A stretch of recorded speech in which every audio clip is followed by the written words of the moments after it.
அனைவருக்கும் வணக்கம். இப்பொழுது அடுத்த ஒரு தலைப்பாக பார்க்க போகிறது, ஞானாசிரியர் செய்யும் உபதேசம். அவர் செய்யும் உபதேசம் என்ன? அதாவது, அதிதீவிரம் என்னும் மிகு சக்தி நீப்பாத நிலையில் நிற்கும் உத்தம மாணவனுக்கு ஞானாசிரியர் பின் வருமாறு உபதேசம் செய்வார். அது என்ன சொல்கிறார்னா, நீ இதுகாரும் உடம்பும் ஐம்பொறிகளும் முதலிய கருவி கூட்டத்தில் அகப்பட்டு அவைகளே நான் என கருதி மயங்கி நின்றாய். அவற்றுக்கு வருகின்ற தோற்றம், வளர்ச்சி, அழிவுகளையும் பசி, தாகம், நோய் முதலியவற்றையும் உன்னுடையவனாக கருதி துன்புற்று பிறப்பு இறப்புகளில் உழன்றாய். அக்கருவி கூட்டங்கள் யாவும் அறிவில்லாத சடப்பொருள்களே. நீயோ அறிவுடைய சித்துப்பொருள். ஆயினும் உனது அறியாமையினால் அவற்றைக்குரிய இறப்பு, பிறப்பு முதலிய மாற்றங்களை உன்னுடைய தன்மைகளாக கருதி மயங்கினாய். உண்மையில் நீ சித்துப்பொருள் ஆகிலின் உனக்கு யாதொரு மாற்றமும் இல்லை. நீ இயற்கையில் எம்மை சார்ந்து ஒரு நிலையாய் இருந்ததற்கு உரியவன். அதற்கு மாறாய் பாசமாகிய உலக சார்பை பொருத்தி பிறப்பு இறப்புகளில் அலைவுறுவதால் உனக்கு இயற்கை அன்று. இதுவே ஞானாசிரியர் செய்யும் அருள் உபதேசம் ஆகும். இதில் முப்பொருள் இயல்பும் உணர்த்தப்பட்டுள்ள முறைமையை காண்க.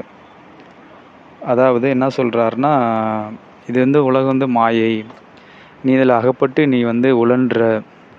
நீ ஆன்மாவாகிய சித்துப்பொருள், அந்த இறைவனோட நீ சித்துப்பொருள் அப்படின்னு ஞானாசிரியர் உபதேசிப்பார் என்று சைவ சித்தாந்த நூல் கூறுது.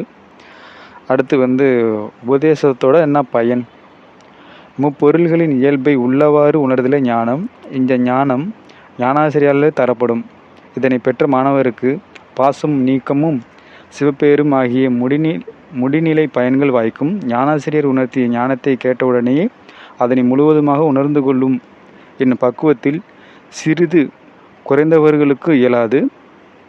அடுத்து அவர்கள் சிறிது சிறிதாக உணர்ந்து நாளடைவில் ஞானத்தை முழுவதுமாக உணர்ந்து கொள்வர். அது பற்றிய ஞானம் கேட்டல், சிந்தித்தல், தெளிதல், நீட்டை கூடல் என 4 படிநிலைகளாக நிகழும் என சைவ சித்தாந்தம் கூறுகிறது. அம்முறையில் முப்பொருளின் இயல்பை சிறிது சிறிதாக உணர்ந்து வரும் காலத்தில் உடம்பும் கருவிகளும் ஆகிய தத்துவ கூட்டங்கள் தம்மின் வேறானவை என்று படிப்படியாக உணர்ந்து தெளிந்து முடிவில் அவற்றினின்று நீக்குவர். ஆன்மாவாகிய தன் தத்துவங்களைப் போல சடமாகாது சித்தேயினும் யாதொரு துணையும் இன்றி தனித்து நின்று அறிகின்ற சித்து அல்ல என்றும் தமக்கு என்றும் துணையாய் நின்று உணர்த்தி வருதல் முதல்வனது திருவருளே என்றும் தெளிவாய் உணர்ந்து தமக்கென ஒரு செயலும் இன்றி எல்லாம் முதல்வன் செயல் என உணர்ந்து திருவருளில் ஒடுங்கி அதன் வழி நிற்பர்.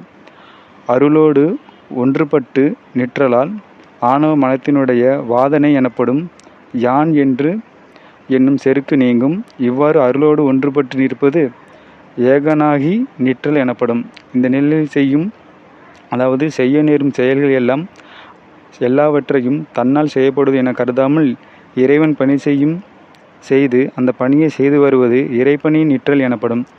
தன் பணி நீத்து எல்லாவற்றையும் இறைவன் பணியாக உணர்ந்து செய்வதால் மாயா காரியங்களாகிய உலகியல் முனைந்து ஆன்மாவை தன்வசப்படுத்துவது இல்லை. இவ்வாறு நிற்போர் செய்யும் முயற்சிகள் எல்லாம் இறைவன் திருவருளால் நிகழ்பவனே ஆகும். ஆதலால் வினை விளைவதில்லை. முன்னே கூறிய ஏகனாகி நிற்றலால் ஆணவ மலவாதனை நீங்குகிறது எனவும், இங்கு கூறிய இறை பணி நிற்றலால் மாயை கண்மங்கள் நீங்குகின்ற எனவும் அறியலாம். இதுவே பாச நீக்கம். அது ஏனாகி நிற்றலால் ஆணவ மலம் நீங்கும். இறைவனை பணி செய்து நிற்பதனால மாயை கண்மங்கள் நீங்கும். இனி சிவபேரம் என்பது இறைவனோடு ஒன்றி இன்புறுதல்.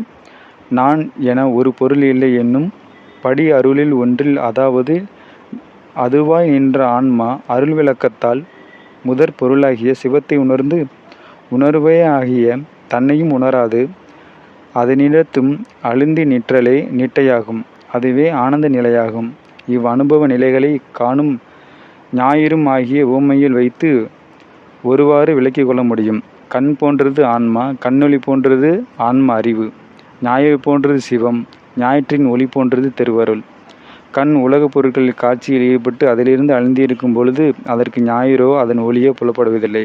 அதுபோல ஆன்மா உலக வாழ்க்கையில் அழிந்திருக்கின்ற பொழுது அழுதிருக்கின்ற காலத்தில் அது சிவத்தையோ திருவருளையோ அறிவதில்லை, அறிய ஆசைப்படுவதும் இல்லை. உலக காட்சிகள் சலிப்புற்று கண் கீழ் நோக்கி தலை விடுதல் மேல் நோக்கி பார்வையை செலுத்துகின்ற போது கண்ணொளி ஞாயிற்றின் ஒளியை நேரே பொருந்துகிறது. அப்போது அதற்கு சூரிய ஒளி புலப்படுமேயன்றி உலகப் பொருட்கள் காட்சி புலப்படுவதில்லை. அதுபோல பக்குவமற்ற ஆன்மாக்கள் உலகியலை ஊர்ந்து உடம்பையே உலகப் பொருட்களாக தன்னின்று வேறானவை என கண்டு படிப்படியாக நீக்குகிற பொழுது அதன் அறிவில் திருவருள் ஒளி படிப்படியாக படிமுறையில் விளங்கி மேம்பட்டு தோன்றும். அருள் ஒளி என்பது இறைவன் பேரறிவு தானே, அதுவே பதிஞானம் எனப்படும். அப்பேரறிவோடு ஆன்மா அறிவு முழுமையாகி பொருந்தி ஒன்றுபட்டு நிற்கும். அந்த நிலையை ஆன்மாவுக்கு உலக காட்சிகள் புலப்படுவதில்லை. உலக காட்சிகள் அத்தனையும் மாய பக்குவமாக்கப்படுவதில்லை. திருவருள் ஒன்றையே ஆன்மா கண்டு கொண்டிருக்கும். ஞாயிற்றின் ஒளி தன்னோடு ஒன்றுபட்டு கண்ணுக்கு தன் முதலாகிய ஞாயிறை காட்டும்.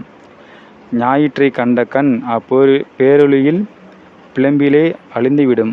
அதுபோல திருவருளை முன்னர் தரிசித்த ஆன்மா திருவருளாகிய பதிஞானம் பதியாகிய சிவத்தையே காட்ட அம்முதற் பொருளையே தலைப்பட்டு தன்னை மறந்து சிவானந்தத்தில் திளைத்து நிற்கும். இதுவே நிட்டை என்பது ஆகும். ஞானகுருவின் உபதேசத்தின் பயனாக ஆன்ம அறிவில் நிகழும் அருள் அனுபவங்களை இம்முறையில் ஒருவாறு உணர்ந்து கொள்ளலாம். இதுதான் அந்த உபதேசத்தோட பயனும் ஞானாசிரியர் கூறும் உபதேசமும். மீண்டும் அடுத்த ஒரு தலைப்பில் சந்திப்போம். நன்றி, வணக்கம்.